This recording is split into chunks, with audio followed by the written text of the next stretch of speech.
Yang ketiga, terjadi perubahan iklim, Pak. Perubahan iklim ini mengakibatkan suatu daerah terjadi panas, dan di suatu daerah lain terjadi hujan, mengakibatkan banjir. Itu biasanya ada cuaca ekstrim. Yang ketiga, ada regulasi. Regulasi ini ada semacam penetapan dari pemerintah bahwa suatu kawasan itu ditetapkan menjadi kawasan pemukiman atau industri, sehingga pengusaha dengan cepat mendapatkan izin untuk mendirikan usaha atau perumahan di daerah lahan sawah.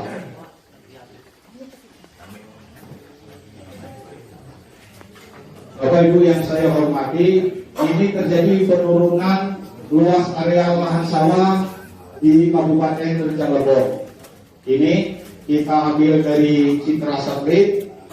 Pada tahun 2019 itu luas lahan sawah yang ada di Kabupaten Rejang Lebong itu lebih kurang 5.062,50 hektar. Terus di tahun 2022 itu kita koreksi terhadap batas administrasi, punggung bukit, semak-semak, vegetasi pohon dan lain-lain. Itu luasnya tinggal 4.837,59 hektar. Terus di bulan Oktober kemarin dari Kementerian Agraria dan Tata Ruang itu datang langsung ke lapangan memverifikasi luas lahan sawah yang masih ada, Pak. Yang misalnya dari satelit itu nampak luas lahan sawah, itu ditanyakan lagi dengan PPL-nya dan penyuluh apakah itu masih lahan sawah ataukah sudah berubah menjadi kebun atau tidak pernah ditanami lagi sawah. Misalnya di daerah Sumberjang itu air irigasinya lancar, tapi tidak pernah disawahi lagi. Itu kita verifikasi luas lahan sawah kita tinggal di angka 4.068,60. Nah, inilah luas lahan sawah yang akan dilindungi di Kabupaten Rejang Lebong.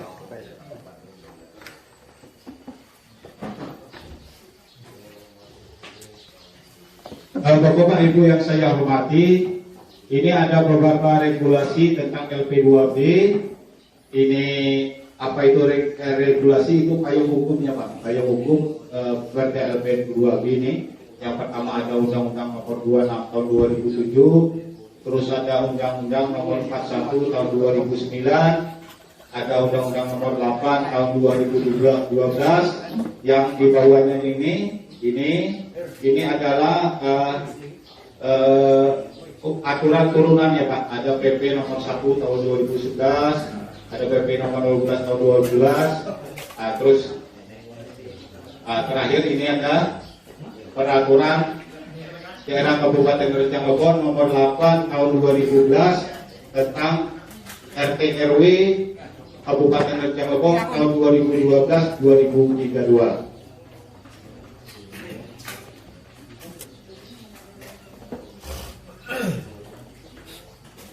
Bapak Ibu yang saya hormati, ini tadi ada LSD ini payung hukumnya nomor ada peraturan Presiden nomor 59 tahun 2019 tentang pengendalian alih fungsi lahan sawah. Tujuan dari lahan sawah yang dilindungi ini adalah mengendalikan alih fungsi lahan sawah, memenuhi dan menjaga ketersediaan lahan sawah untuk mendukung kebutuhan pangan nasional.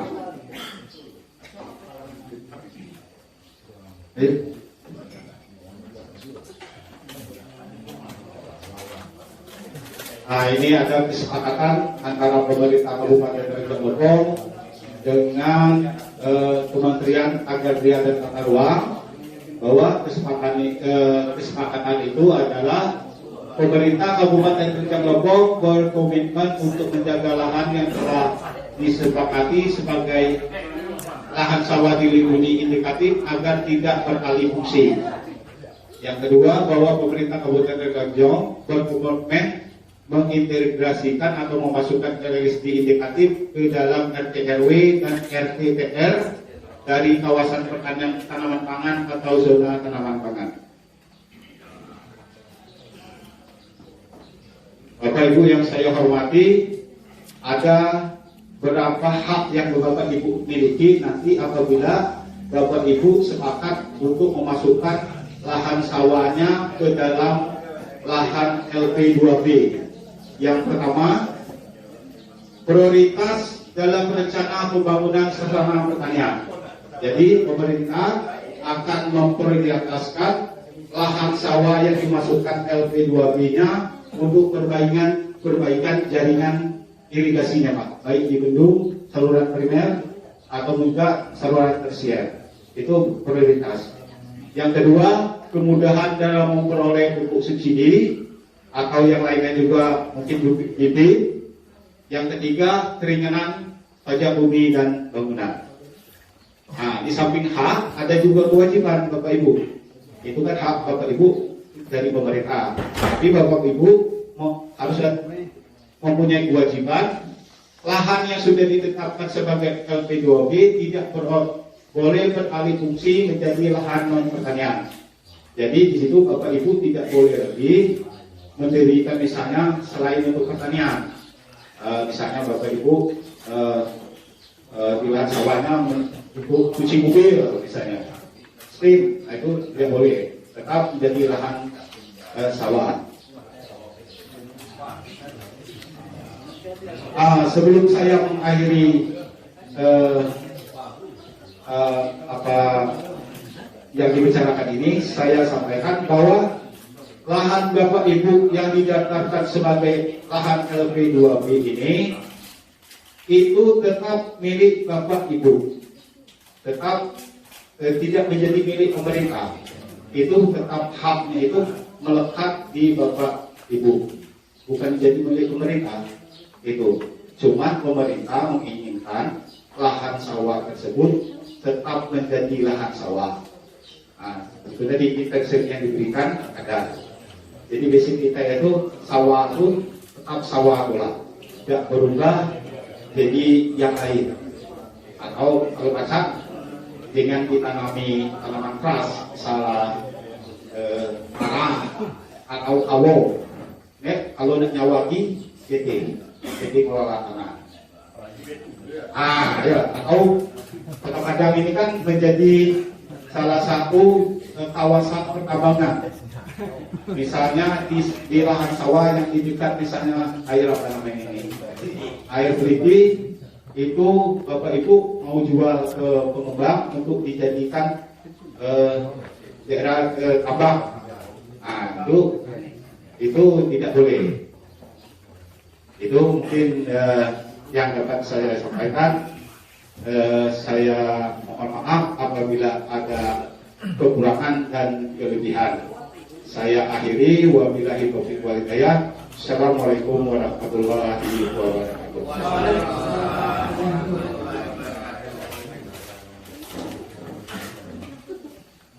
Terima kasih Pak Hidayat.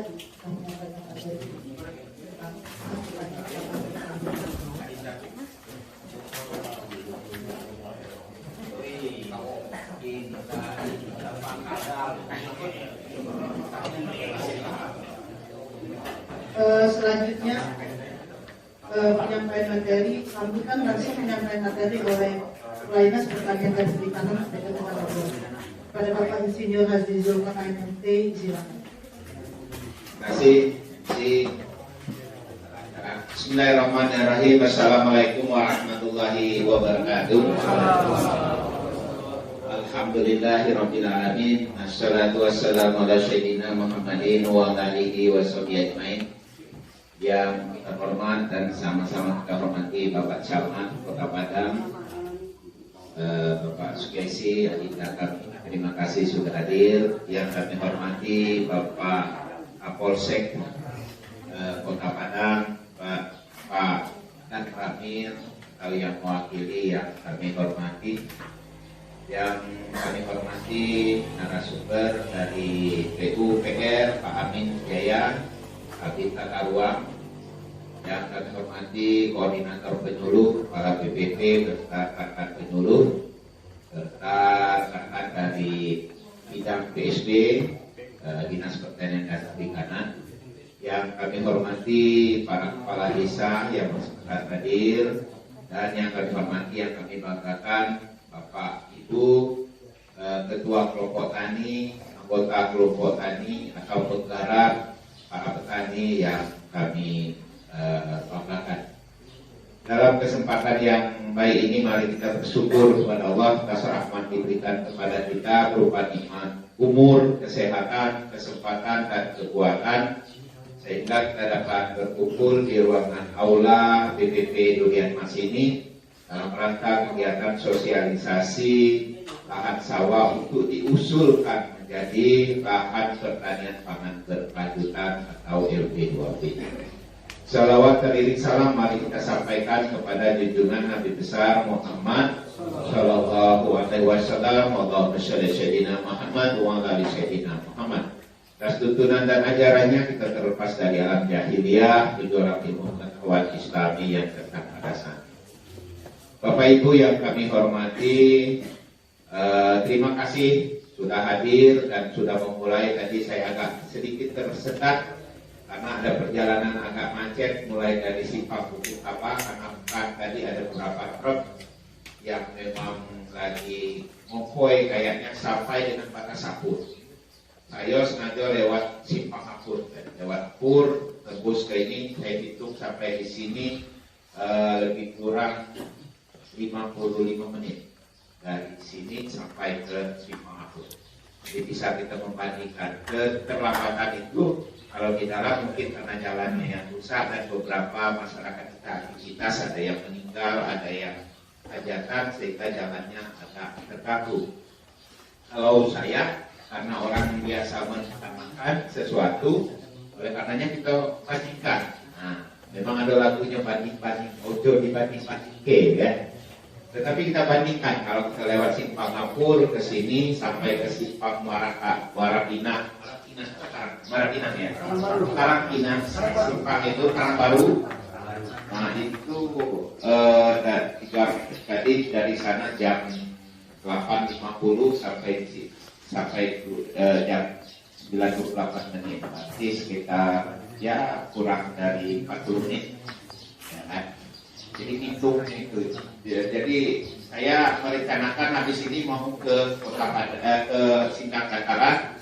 Ya, air rusak masuk ke Paksum nanti ya, rencananya seperti itu. Karena kawan-kawan bidang hortikultura melaksanakan kegiatan juga di sana. Mudah-mudahan tidak akan pada sana.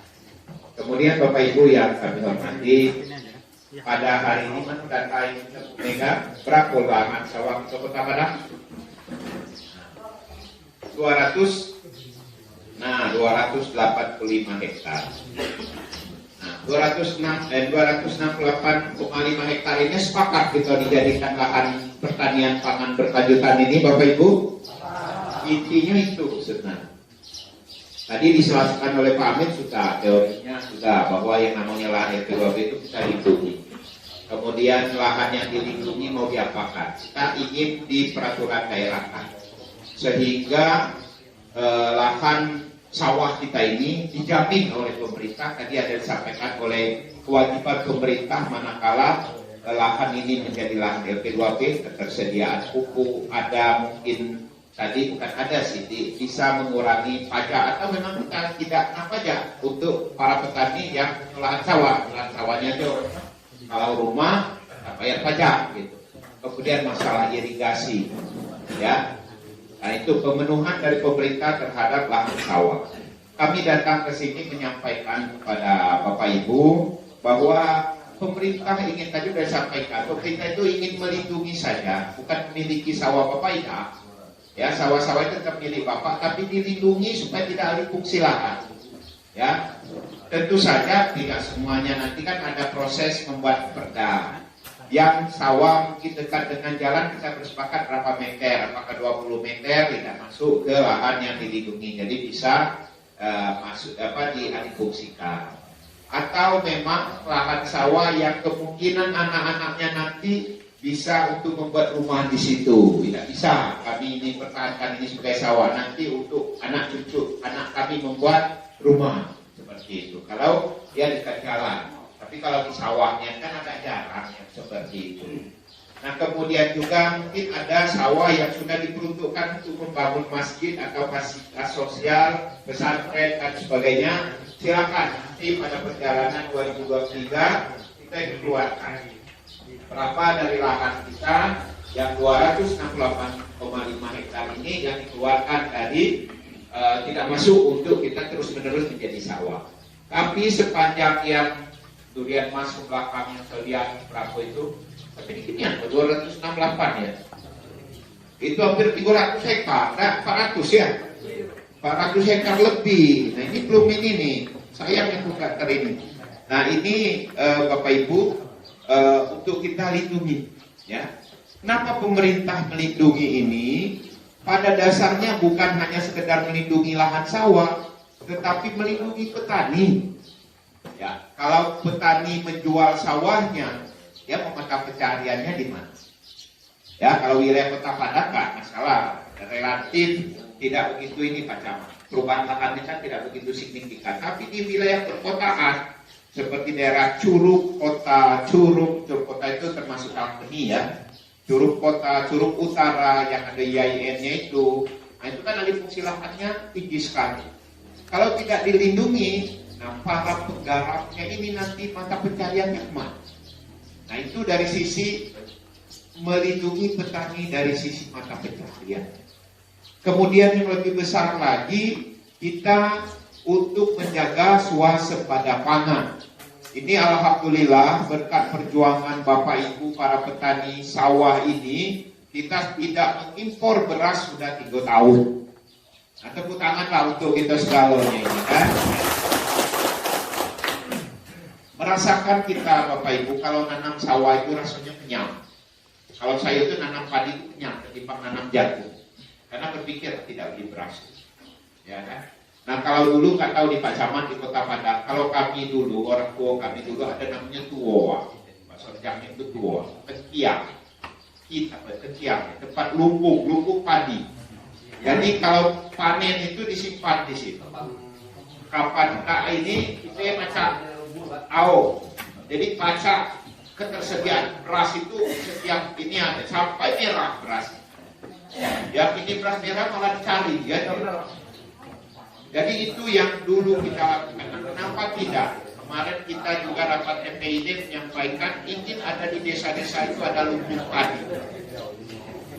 Menurut analisa ini Bapak Ibu, tahun 2050 nanti kita terjadi krisis global pangan. Ini kalau kita Indonesia relatif kita punya lahan, kita bisa bertanam. Tetapi kalaulah memang sarana produksinya seperti pupuknya mahal, nah kita kan khawatir juga. Saya berapa kali panen di durian mas, Pak Camat, mohon maaf kalau saya tak lapor, saya masuk karena tugas kami ke sawah. Saya lihat batang padi yang Pak saya dia kecil ya, karena kurang pupuk, ya kan, kurang irigasi. Tahun lalu kami letak 3 titik untuk dimasukkan irigasi tersiernya. Kalau tahun ini lagi, ada lagi Pak Sayutia. Mana ini yang lain? Kalau yang ini butuh, ini kan lagi alhamdulillah atas kerja Pak Sayuti dan kawan-kawan. Pak ini yang sama no? Oh iya no. Adinda saya please mana? Nah berkat mereka kita peringkat 3 terbaik nasional untuk kegiatan ini. Ya. Jadi maksud saya tuh kalau ada proyek itu cematlah kerjakanlah bagus. Aku cari duit yang ke pusat enak, tapi kerja di bagus, di lapangan harus bagus. Ya, yang lain kalau diusulkan lagi. Mudah-mudahan kemarin menurut informasi provinsi nambah ke 5 titik, ya kan? Tapi lah banyak pule kecamatan lain tadi di SPU lah minta pule tambahan, ya kan? Di Curug Utara lah minta pule, dusunku juga. Curug, nah, minta juga sepala dinas kami tidak dapat satu tempat pun, gitu kan. Nah, alhamdulillah. Jadi maksud kami ini salah satu program pemerintah. Yang ketiga, Bapak Ibu, kenapa LP2B ini penting peraturan daerahnya? selama ini kita tidak dapat lagi dana alokasi khusus pengairan. Karena syaratnya tidak lengkap. Bukan tidak lengkap ya Pak Amin, tidak ada. Syaratnya adalah perda LP2P. Karena itu diberikan oleh pemerintah untuk dana alokasi khusus menangani irigasi ketenangan usaha. Nah itu tidak dapat lagi berapa tahun Pak Amin? 2 tahun. Kami lah 3 tahun tidak dapat dam pertanian karena menunya harus ada itu. Misalnya kan syarat mendapat dam pertanian itu harus ada peraturan daerah LP2P. Udah langsung nol, nggak bisa. Ya yang ada cuma dam non fisiknya, ya operasional, ya ala kadarnya lah. Ala kadarnya misalnya untuk kegiatan-kegiatan rekan-rekan penyuluh ini per DPP-nya adalah sekitar 11 juta, begitu apa yang bisa dilakukan. Nah ini sangat penting kami pada Bapak Ibu, Bapak-Bapak ya, untuk bagaimana tahun depan itu kita berusaha peraturan daerahnya ini sudah ada. Oleh karenanya pada hari ini menentukan bahwa kita bersepakat di Kota Padang ini untuk mempertahankan lahan sawah kita. Tapi ini tetap berproses, bukan berarti hari ini harga mati, tidak. Karena tahun depan ada prosesnya lagi menuju peraturan daerah yang dibahas dengan DPRD. Saya berkeyakinan DPRD karena ini keinginan dari masyarakat untuk melindungi lahan sawah, ini akan disetujui. Tentu saja masukan-masukan nanti pada saat kita diskusi. Kalau memang nanti secara umum bersepakat misalnya lahan sawah di dekat jalan utama, misalnya jalan kabupaten, jalan provinsi, memang ada ini yang kita keluarkan. Kemudian juga mungkin salah satu pasalnya nanti di peraturan daerah itu yang berkenaan dengan penggunaan lahan sawah itu untuk rumah karena kan rumah itu haknya azazinya manusia, ya kan, untuk kecukupan papan itu untuk membuat rumah, yaitu dikecualikan. Tetapi yang di luar itu kita pertahankan. Nah insentif yang didapat tadi itu, jadi insentif itu katakanlah bonus lah kan. Tapi tetap dengan kelompok tani Bapak Ibu ya. Saya banyak ini masih belum banyak ini kelompok tani ini yang ada di sini yang dicatat ini semuanya yang masuk dalam kelompok tani. Nah kelompok tani ini sekaligus saya nyampaikan Kota Padang sudah mengentri semua ya data pupuk ya. Nah mulai tahun ini Bapak Ibu pupuk bersubsidi kita mulai agak dikurangi. Ya kedepannya mulai terus berkurang karena memang kemampuan APBN kita yang terbatas. Tetapi dari sisi jumlah kalau kami melihat itu sudah cukup ada yang meningkat. Misalnya urea itu kalau kemarin sekitar berapa ton, Bu Mega di bawah 5 ton ya. Tahun ini 5 ton, 5.000 ton. Tahun NPK pun seperti itu. Tapi yang dikurangi peruntukannya. Kalau sawah tidak jadi masalah karena komoditas jadi pupuk bersubsidi nih Pak Samad. Yang diperbolehkan yang padi, jagung, kedelai, kopi, kakao, tebu, apa lagi? Cabai, bawang merah, bawang putih. Nah, kita kan tidak ada nanam cabai. Cabai mungkin ada, tapi tidak begitu banyak. Ini sawah ya.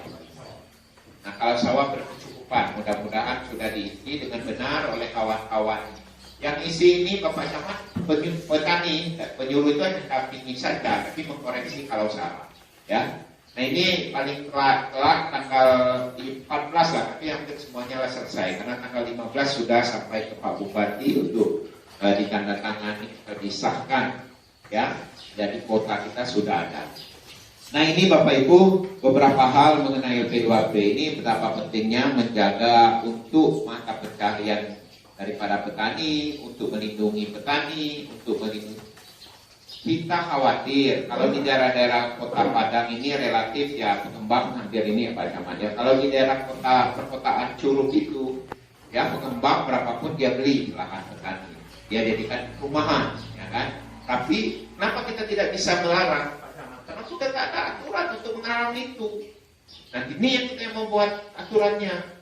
Tidak boleh lagi di lahan sawah beririgasi teknis itu atau lahan sawah itu. Ya, karena sudah ada peraturan daerahnya. Kalau sekarang kami tidak bisa merekomendasikannya tata ruang ya Pak Amin ya. Berdasarkan RT RW tadi disampaikan oleh Pak Amin tadi rencana tata ruang wilayahnya skalanya 150.000 kecil betul ini gitu. Ya sangat ini betul skalanya, kalau skalanya sangat besar ya, tapi ininya kecil betul gambarnya.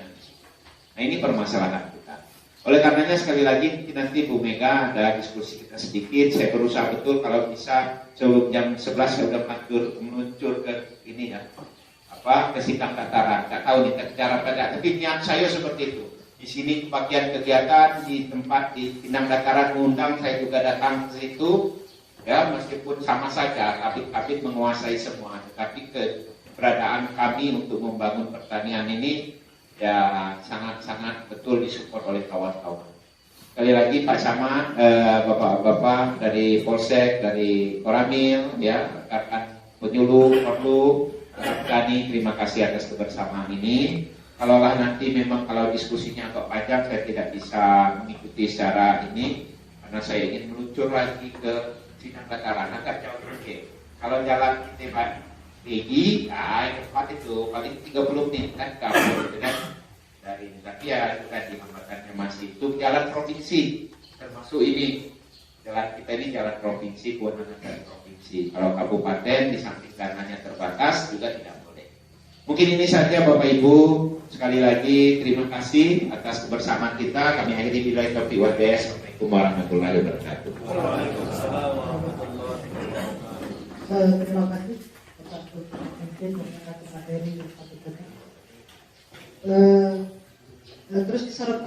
Maksud saya